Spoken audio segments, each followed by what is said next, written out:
Frindle, Chapter 6, The Big Idea. 3 things happened later that same afternoon. Nick and Janet Fisk had missed the bus because of a school newspaper meeting, so they walked home together. They were seeing who could walk along the curb without falling. It took a lot of concentration, and when Janet stepped off into the street, Nick said, "That's 3 points for me." But Janet said, "I didn't fall. I saw something. Look." She bent down and picked up a gold ballpoint pen, the fancy kind. This was the first thing, Janet finding the pen. They got back on the curb, and Nick followed Janet, putting one foot carefully in front of the other on the narrow concrete curb. And while he stepped along, he thought back over the school day, especially about his report, and what Mrs. Granger had said about words at the end of the period finally sank in. That was the second thing, understanding what Mrs. Granger had said. She had said, "Who says dog means dog? You do, Nicholas." "You do, Nicholas," he repeated to himself. "I do?" Nick thought, still putting one foot in front of the other, following Janet. "What does that mean?"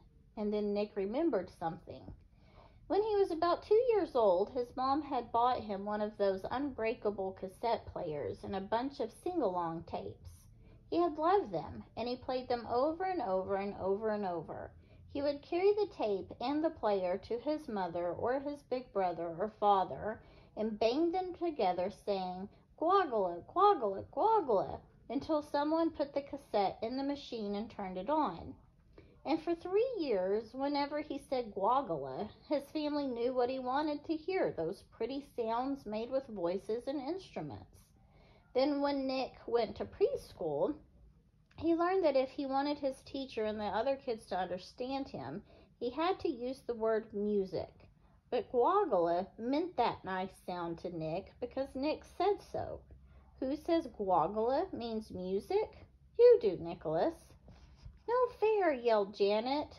They were at the corner of their own street, and Nick had bumped into her, completely absorbed in his thoughts. Janet stumbled off the curb, and the gold pen in her hand clattered onto the street. "Sorry, I didn't mean to, honest," said Nick. "I just wasn't watching. Here." Nick stooped over and picked up the pen and held it out to her. "Here's your..." And that's when the third thing happened. Nick didn't say pen. Instead, he said, "Here's your Frindle." "Frindle?" Janet took her pen and looked at him like he was nuts. She wrinkled her nose and said, "What's a Frindle?" Nick grinned and said, "You'll find out. See you later." It was there at the corner of Spring Street and South Grand Avenue, 1 block from home on a September afternoon. That's when Nick had got the big idea.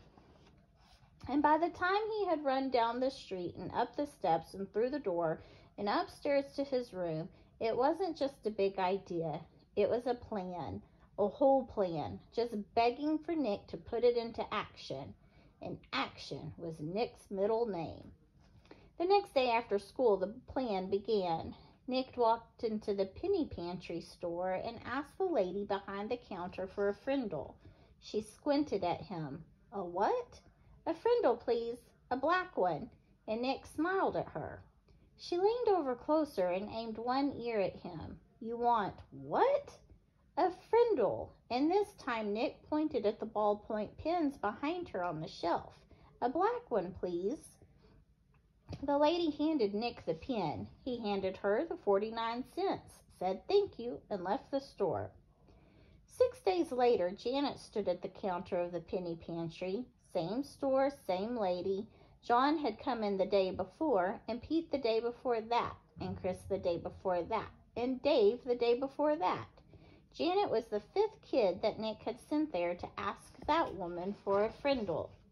And when she asked, the lady reached right for the pens and said, "Blue or black?" Nick was standing 1 aisle away at the candy racks, and he was grinning. Frindle was a real word. It meant pen. Who says Frindle means pen? You do, Nicholas. Half an hour later, a group of serious 5th graders had a meeting in Nick's playroom. It was John, Pete, Dave, Chris, and Janet. Add Nick, and that's 6 kids, 6 secret agents. They held up their right hands and read the oath Nick had written out. From this day on and forever, I will never use the word pen again. Instead, I will use the word Frindle, and I will do everything possible so others will too. And all 6 of them signed the oath. With Nick's Frindle, the plan would work. Thanks, Mrs. Granger.